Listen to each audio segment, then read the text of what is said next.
I have a message for all the motherfuckers out there who love to comment, "Ooh, why did you see that movie if you didn't want to see it?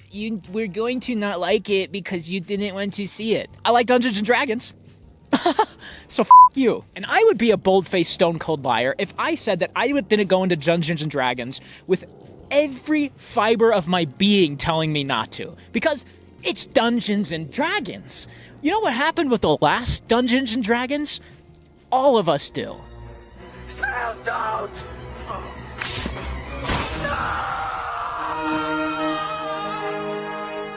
I had a fun time with Dungeons and Dragons.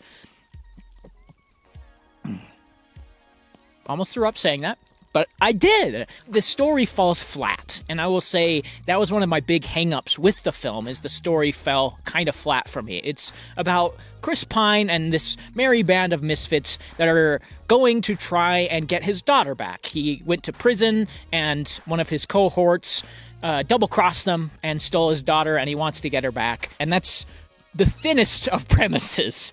There is so little story to this. It was difficult at times to get on board with it, because I would often think, wait, what are they supposed to be doing? Oh, right, the daughter. Yeah, okay, yeah. He wants his daughter, who we met for 1 minute, and we have no emotional connection to whatsoever. Right, it's that character. I don't even remember her name, and I saw it 5 minutes ago. You know, it's more about the characters, it's more about the journey than the destination, but unfortunately that falls a little flat too. The characters, while enjoyable and charming at times, don't have a ton going on with them other than their one defining trait. You have a sorcerer, you have a lady that can transform into aminals, you have a strong woman, you have the master planner, the head of the team, and you have the occasional side character that comes along with them. Both of those things didn't really work. You have the aminal turner into lady and the sorcerer guy who are a thing. They kind of fancy each other, I guess, and the sorcerer has to start believing in himself. And the aminal turning into lady just turns into aminals. And once he starts believing in himself, then she falls in love with him because he has self-confidence, I guess. And then Michelle Rodriguez as Strong Woman is Strong Woman. And Chris Pine has to realize that he shouldn't bring his dead wife back to life, and that's a real plot point. Literally no character arc for him. So yeah, the characters are thin, the story's thin. So unfortunately, I can't praise this movie to the fullest extent of what it could have been, or what I would like it to be, but it is fun. On your knees. Okay, chop it off. Chop it off, let's do it. But it keeps up a brisk pace, and I think that's a big reason why this worked for me, because without that high-energy pace to this, I think it would have been a lot more difficult to sit through a movie with such a boring story and one-note characters. And it does a pretty good job of keeping that pace up throughout the entirety of the film. It opens in a really strong way, honestly. In the first, 10 minutes, I looked at my inner self, and I came to terms with the fact that I was going to like this movie. I went, they're shooting on real locations. They have good-looking sets. The costumes are decent. They're delivering exposition in a good way?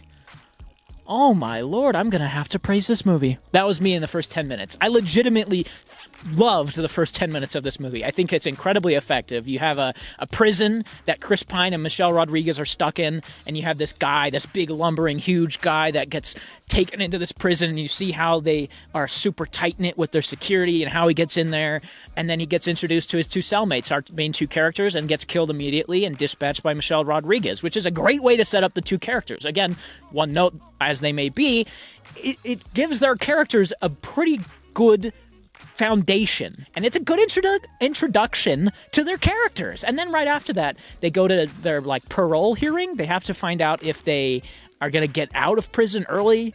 And there's this great sequence where it delivers exposition to the audience, but also to the people he's talking to, which makes it feel like he's not actually delivering exposition, which is great. It's just really solid writing in this opening. He delivers this whole backstory and clues us into everything that's happened up until that point.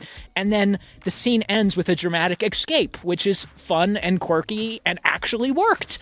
I was shocked at how much I enjoyed it. The movie then has to set up the stakes, the villains, and the double crosses. So it feels like it kind of has to do the first act again. So it takes a bit of a nosedive because they get out and they go see Hugh Grant, who has Chris Pine's daughter captive, and he's pretending to be her father, poisoning her mind to him. And there's this enchantress lady who's evil, and she's going to do evil things. And they have to set those people up, and then they have to set up the conflict of them trying to get the daughter back. And it kind of lags here. This is really the only part of the movie when I felt like the pacing was dragging a bit. It didn't quite work for me. It's a lot of this movie, too, has the issue of holding on things a little too long. There's a sequence when they go to this graveyard and they're trying to talk to corpses, and there's like 4 or 5 corpses they're talking to. And it's a fun sequence for the most part, but I think you could have cut out one of them, maybe, to trim the scene up, to tighten it up, to quicken the pace, because it is a lot of kind of delivering the same information. Once the dead man is revived, we can ask him 5 questions, at which point he will die again, never to be re-revived. Were you killed in the Battle of the Everhorse? Yes. 4 more questions, right? Yes. No, that wasn't for you. Did that count as a question? Yes. Damn it. Only answer when I talk to you, okay? Yes. Why did you say okay at the end of that? I didn't. There is a lot of kind of stops and starts in that way, but it does keep things interesting. So I'll give it credit for that. I'll give it a lot of credit. Honestly, I'll give this movie a lot of credit for being what it is. It's shockingly solid. And Chris Pine, man, is he charismatic. And Michelle Rodriguez, man, is she charismatic. This cast has so much charisma, it does make up for their lack of character. The only one that has a character arc is Sorcerer Man. But everybody else, they have so much charisma on screen that it was kind of okay. I just enjoyed hearing them talk to each other. The dialogue is sharp, it's witty, it's fun. It does have Marvel quips in it that I don't love, but it keeps it pretty solid for the most part. I'm so surprised. My writing probably won't suggest how much I enjoyed it, because I'd give it a 6. As a movie, I think it's fine. It's watchable, it's enjoyable, but I did have more fun than a 6 would imply. So, yeah, check it out. It's a solid little movie. It's nothing crazy. Visual effects aren't the best. Direction could be better. Story could be better. Characters could be better. But it's fun for what it is. It knows what it is, and it doesn't do a ton more than it needed to.